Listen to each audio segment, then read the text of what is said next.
मित्रों नमस्कार, मैं दिनेश यादव। आज मैं एक ऐसे शख्स की कहानी लेकर आया हूँ जिसके ऊपर उसके पूरे जीवन काल में 52 बार हमला बोला जाता है और पाखंडियों के द्वारा 52 बार हमले के बावजूद वो शख्स पूरे जीवन भर संघर्ष करता रहा, अंधविश्वास, पाखंड और ढोंग से लड़ता रहा, कभी झुका नहीं। उसकी आध्यात्मिक बुनियाद इतनी तगड़ी थी कि उसे कोई हरा नहीं सका और उसे जान से मारने की साजिश भी निष्फल होती रही। पूरे जीवन काल में उसने कभी पाखंडियों और ढोंगियों से समझौता नहीं किया और आज के दौर में ऐसा शख्स होना संभव नहीं है। जब इस देश पर विदेशियों का आक्रमण हो रहा था, जब बाहर के लोग यहाँ शासन कर रहे थे, चारों तरफ आडंबर ढोंग फैला हुआ था और शिक्षा तो बिल्कुल थी ही नहीं, उस दौर में भी एक ऐसे शख्स जिनका नाम मैं ले रहा हूं, वो समाज के सुधारने का बीड़ा उठा रखा था। जहां भी उन्हें पाखंड, ढोंग, अंधविश्वास दिखता था वो प्रहार करते थे। तो फिर वो कौन संत थे, उनका नाम क्या था ऐसे समाज सुधारक का? मैं उनका नाम बताने के पहले एक छोटी सी कहानी में सुनाऊंगा ताकि स्पष्ट हो सके कि वह संत कौन थे। तो मैं अभी आपको बताया कि उस संत पर 52 बार अटैक हुआ था। उस संत का जन्म 15वीं शताब्दी में 1398 में हुआ था। शख्स का जीवन काल 1495 तक रहा। आप समझ सकते हैं, पूरा जीवन संत ने बिताया और डट कर बिताया, बिना किसी के सामने झुके बिताया और जो अंधकार था उसे हटाने की कोशिश की, जो ढोंग था समाज में उसे मिटाने की कोशिश की। उसने रचनाएं ऐसी करी जिसमें कोई गुंजाइश नहीं थी किसी की चापलूसी की, किसी की दरबारी बनने की। वह स्वयं आत्मबल पर खड़ा रहा। तो सबसे पहले मैं कहानी बता दूं। 52 बार उस शख्स के ऊपर प्राणघातक हमले हुए, लेकिन वो शख्स ईश्वर की कृपा से हमेशा बचता रहा। ईश्वर उसकी सुरक्षा करता रहा। ईश्वर के ऐसे असीम भक्त की मैं कहानी आपको बताने जा रहा हूं। एक बार उस संत के खिलाफ पाखंडियों ने झूठा प्रचार कर दिया कि इनके द्वारा बनारस में भोजन पर निमंत्रित किया जा रहा है। यह देश के सभी लोगों को भोजन कराएंगे। फिर क्या था, दूसरे लोगों ने दूसरे व्यक्ति के नाम से संदेश जारी किया। फिर क्या हुआ, लाखों लोग उस संत के पास इकट्ठे हो गए भोजन करने के लिए। उन्होंने तो किसी तरह का निमंत्रण किसी को दिया नहीं था, लेकिन उन्हें बदनाम करने के लिए दूसरे लोग जो उनसे जलते थे, उनसे डर रखते थे, उनसे ईर्ष्या करते थे, उन्होंने दुष्प्रचार कर दिया कि इनके द्वारा भोजन पर निमंत्रित किया गया है। लाखों लोग पहुंच गए। फिर क्या था, संत ने कुछ नहीं कहा, सबका स्वागत किया। जितने लोग आए सबका स्वागत किया उन्होंने।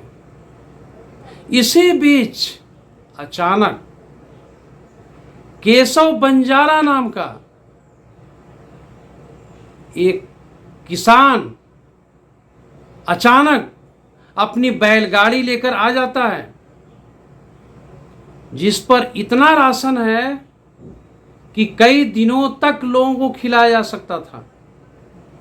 और आपको जानकर आश्चर्य होगा कि उनके द्वारा 3 दिनों तक जितने लोग जुटे थे, लाखों लोग, उनको भोजन परोसा गया।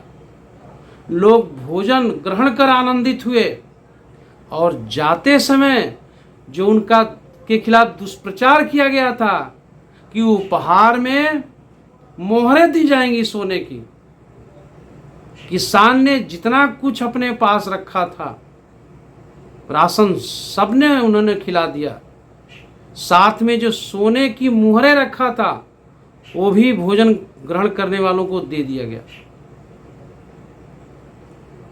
जब दुष्प्रचार करने वालों ने, ईर्ष्या करने वालों ने देखा कि हमने तो इनके खिलाफ झूठा प्रोपगंडा रचा था, लेकिन ये व्यक्ति तो सफल रहा, मुंह की खानी पड़ी विरोधियों को, छल और प्रपंच करने वालों को। और जिनके खिलाफ साजिश रची गई थी, अब मैं नाम बता रहा हूं, उनका नाम था संत कबीर। संत कबीर की रचनाएं, उनकी रामायणी, उनके शब्द, उनके साखी आज भी समाज में मार्गदर्शन कर रहे हैं। तो आप समझ सकते हैं ईश्वर का जो असली भक्त होता है, ईश्वर के प्रति जो समर्पित भावना रखता है, वह पाखंड में विश्वास नहीं करता, रूढ़ियों में विश्वास नहीं करता, किसी प्रोपगंडा पर विश्वास नहीं करता। ज्ञान को जल से भी पतला बताया गया है। ज्ञान जिसके पास होता है वो भेदभाव नहीं करता, ऊंच नीच का भाव नहीं रखता। आपको एक और कहानी में बता रहा हूं। रामानंद जी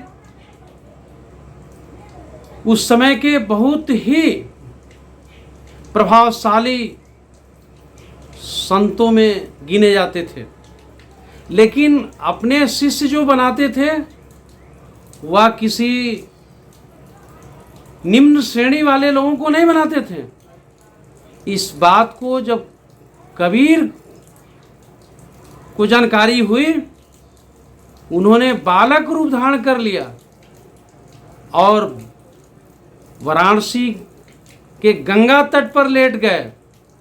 जब स्नान करने रामानंद जी गए, उनके पैर से छू गया, गोद में उठाए और उस रोते हुए बालक को बोला कि आप राम नाम जप करो।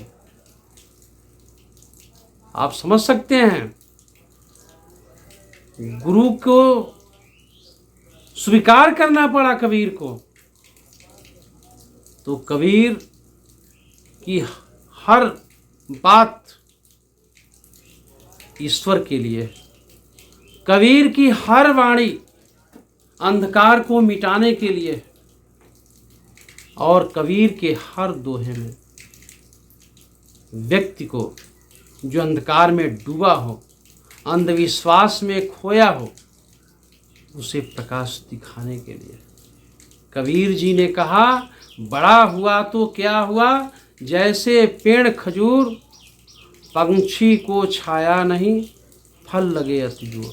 बहुत बड़े बड़े लोग घूमते हैं, दावा करते हैं, लेकिन आपके धन से, आपके ज्ञान से, आपके पराक्रम से लोकहित में अगर कोई काम नहीं हो रहा है, तो फिर आपकी हालत उस खजूर जैसी है, जो बड़ा तो हो जाता है लेकिन उससे किसी को छाया नहीं मिलता और किसी को किसी प्रकार का फल नहीं मिलता।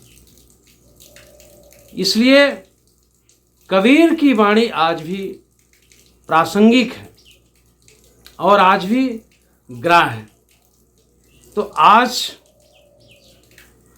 कबीर जी के, कबीर साहब के जयंती पर हम सभी ये संकल्प लें कि हमें एकजुट होकर के पाखंड का, अंधविश्वास का और ढोंग का प्रतिरोध करना है।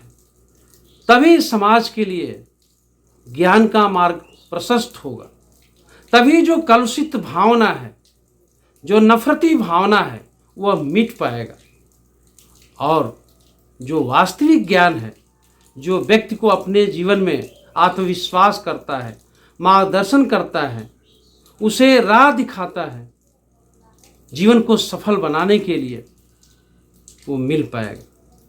हम सभी का सामूहिक प्रयास होगा, तभी हम कबीर के उस बात को, कबीर के उस मार्गदर्शन को आज भी सीख देने के लिए हम आगे बढ़ा पाएंगे। इसी के साथ हम अपनी बात को समाप्त करते हैं। नमस्कार।